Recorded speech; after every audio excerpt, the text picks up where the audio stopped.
Your existence, you're actually a sexually transmitted disease, you know.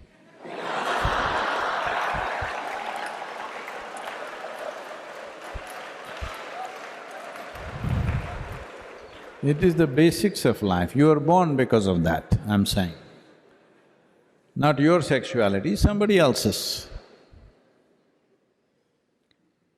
So, we are born out of that. Should we end with that? That's a question. It is not about right and wrong, it is not about morality. It is about the limited nature of what it is. Do you want to be stuck in it forever? Or do you want to think, this is all bad, I don't want to touch it? No. I would say, for at least 30 to 40% of the human beings, it is only a passing thing within themselves. But because of social culture, they all believe they must go in that direction. There may be another 30-40 for whom it's a very compulsive need. Another 30-40% are medium, they're like, they need it but not so compulsively. This is the nature of the population. I'm saying this with certain absolute sense of perception about this. Not everybody is on it all the time, but today society is cultivating them like this. If you're not it, you're not normal. So, what you're essentially saying is, all the yogis of the past were not normal, Gautam Buddha was not normal, nobody was normal except those who are on the pornography sites. Nobody's normal. No, this is highly exaggerated sense of physicality. There is a physical body, it has come into existence only because of somebody's sexuality, isn't it? So, sex as a fundamental instinct in the body is one thing, it residing in your mind is another thing. That is happening because of a certain level of culture around you. That is happening because of somebody told you it is a sin, you should not think about it. It is just that there is a dignified way of conducting it. For that we created institutions, we created a certain level of commitment, because there is a fundamental need within a human being to conduct every aspect of our life with some sense of aesthetic, otherwise we will feel like animals. See, we eat, we can eat like this. When you're very hungry, you become like an animal. If you've not eaten for 5 days, you will eat like that with both hands. Like how… have you seen how a hungry dog will eat? Like that. A human being also will behave like that when the need becomes like that. Now, the same… but now we learn to sit properly. When you're very hungry, Sahana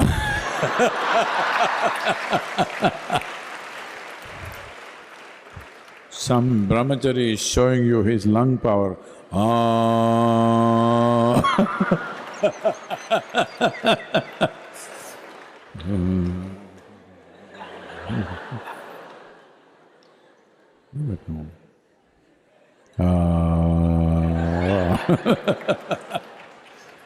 You would have done 3 ohms by the time he finishes om.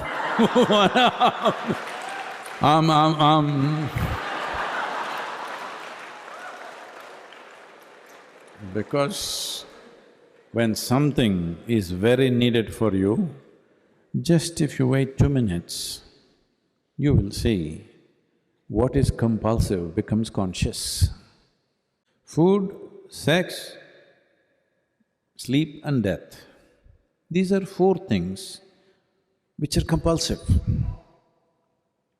A human being distinguishes himself or herself from animal nature just by conducting these aspects of life also consciously.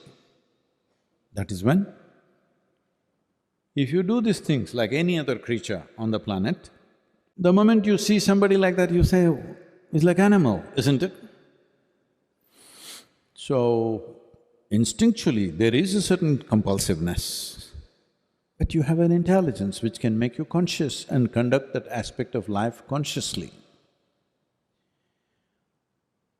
If you don't do that, then you see every day you're hearing about rapes and brutality and all kinds of things. It's the same desire he has that any other man has, but he cannot conduct it in an aesthetically correct way, in a dignified way, that his compulsions overtake his intelligence.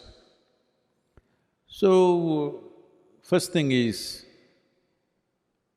leave this nonsense about it being a sin, it being wrong, morality. That's not the point. The important thing to understand is the limited nature of what it is. There are many people who cannot stop eating. Hello?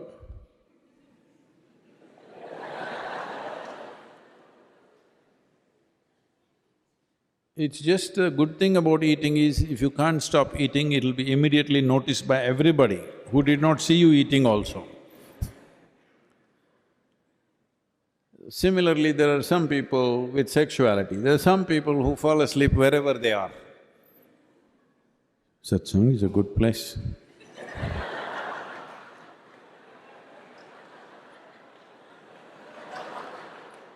It's happening, it's okay. So, this is the fundamental thing.